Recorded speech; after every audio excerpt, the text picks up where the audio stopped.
Welcome back to the Road to Nationals series. In today's episode, I'm going to take you through a deload upper workout. So I start off here with 2 sets of 8 at 110 kilos on a close grip axle bar bench press. These move pretty well. The final rep of the second set was a tiny bit of a grind and was probably a little harder than I should be pushing on a deload week, but it's fine. It's not going to fatigue me too much. And the point of a deload week is to maintain the strength that you've just built and prime you for your next proper block of training to build more strength. And this definitely didn't accumulate too much fatigue, although throughout this entire workout I did push probably a bit harder than I should have done. Now, another quick thing I'll say about the axle bar and one of the benefits of it for using it for bench press, you might be wondering what is the point of that. An axle bar is great at teaching you to tuck your elbows in. So in a close grip bench press, it doesn't matter too much because you do that anyway. But if you're wanting to work on your bench press technique and you often flare your elbows out to the side, you're wanting to do more elbows tucked, like many strong powerlifters say that you should. People like Larry Wheels always promotes tucking your elbows in. An axle bar is great at teaching you to do that because if you flare your elbows and take a wide grip, for instance, the bar will roll out of your hand with an axle bar. So you have to tuck your elbows in order to not drop the axle literally down on top of yourself. So if you're wanting to work on that and your gym has an axle bar, you can use that as a quick way to force you to do the technique with a tucked elbows. So moving on to the first accessory here, it is Swiss bar overhead tricep extensions. Did these with 55 kilos.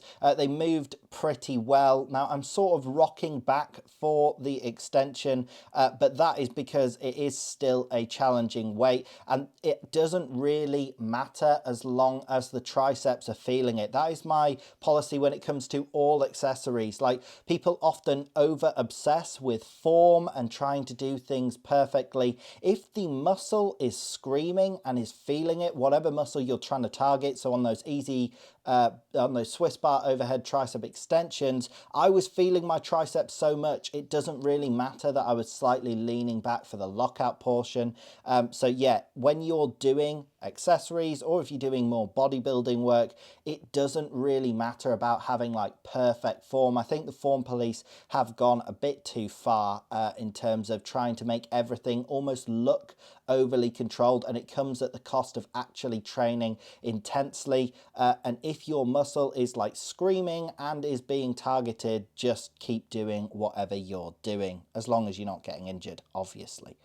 So the next accessory here is close reverse grip mag lat pull downs. Did 160 pounds for sets of 15, I think, here. So this marks a massive improvement in my strength on lat pull downs. This 160 pounds used to be sort of my heavy working weight. For like a year, my lat pull down strength was plateaued, and 160 pounds on this machine felt really heavy, and I was doing it for sets of 12. And now I'm doing it for sets of 15 on my deload week, and I can do like 200 pounds for sets of 12. So the thing that I attribute that success to is I now do 2 sets of accessories instead of 3 sets, and I train much harder on those, and that has resulted in me getting much stronger and I think building extra back size. But B, adding in all these different variations of lat pull downs with the different mag grips applies a slightly different training stimulus on your body each time, and you can have a different record. So I am obviously not the same strength with all of those variations in grip on lat pull down. So you can have different records for each one, but what it really does is help overcome something called the law of accommodation, which is if you do the same thing over and over, you eventually plateau. So you just need to switch things up. That's actually what Arnold meant when he said, like, shock the muscle. You need to apply a fresh training stimulus on your body in order for you to keep improving, in order for your body to keep adapting to that new stimuli. And that is also what I attribute my gain in lat pull down strength to, all of those different mag grip bars you can see in the background. So the next accessory here was the chest press. Now that first set of 16 probably was the only set that I actually held back sufficiently enough in this workout for a deload week. I dropped it probably 3 or 4 reps in reserve just as it started to become challenging. However, on this second set, I went pretty hard trying to match those 16 reps. My strength in the chest press seems to drop off massively, unlike any other exercise.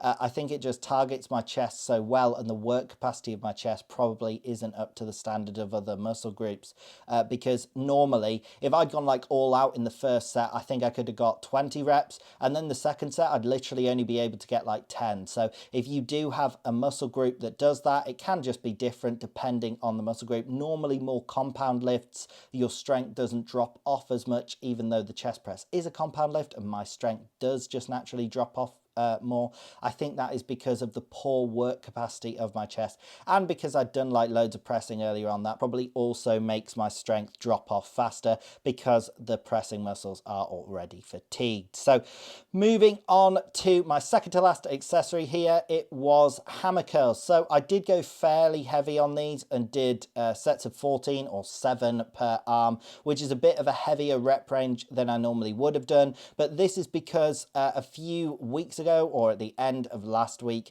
I aggravated my left bicep tendon, and I'm trying to test it out to see if it feels good before next week's block of training. And the answer is yes, it definitely felt good.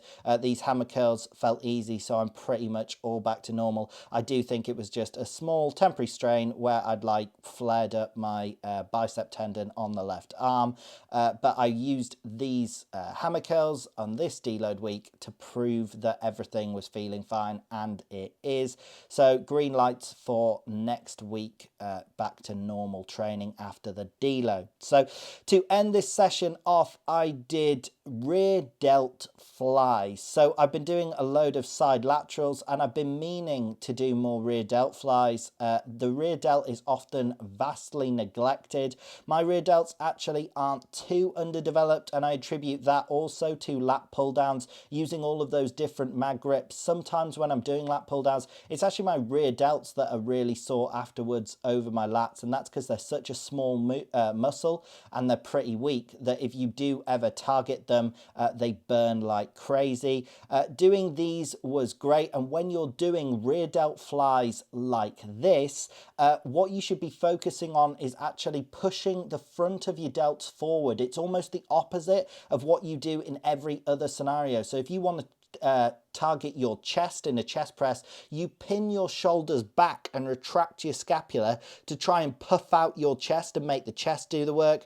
With rear delt flies, it's the opposite. You want to like cave your chest in and get those rear delt flies to be stretching so that they do all the work and so that your traps don't take over. So that is it for today's video. I hope you did in fact enjoy the video. If you did, drop it a like, drop it a comment, subscribe, click the bell, all of that good stuff, and thanks for watching.